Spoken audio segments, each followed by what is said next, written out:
In the simmering cauldron of the Middle East, the escalating conflict is leaving its indelible mark on the people of Gaza. Amidst the rubble and chaos, the human spirit struggles to survive, bearing the brunt of a conflict that seems to know no end. The chronology of events paints a grim picture. It all began with a shooting incident in the West Bank on the 7th of April 2023. 2 Israeli settlers were killed and 3 were wounded. This attack came on the heels of Israeli air raids on Lebanon and Gaza.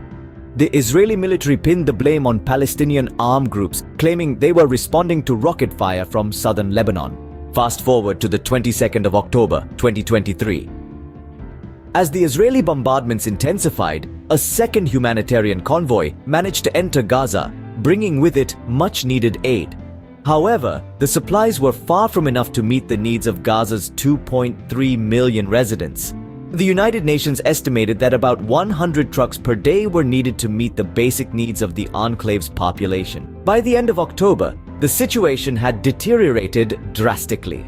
The Israeli military had intensified airstrikes, with bombardments occurring near Gaza's largest hospital. In their desperation for food and basic items, thousands of people broke into aid warehouses. On the political front, Prime Minister Benjamin Netanyahu announced a second stage in the 3-week-old war, vowing to bring back 239 hostages taken by militants during an incursion on the 7th of October. And so the conflict rages on, the numbers telling a story of untold suffering and loss.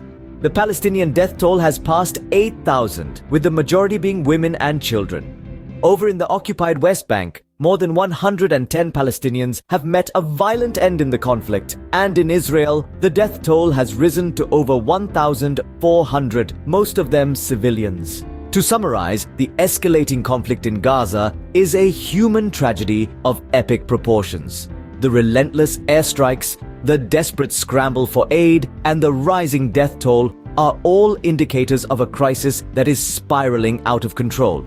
The current state of affairs is dire, with no end in sight to the violence and suffering. Amidst the political posturing and military maneuvers, it is the ordinary people of Gaza who continue to pay the highest price.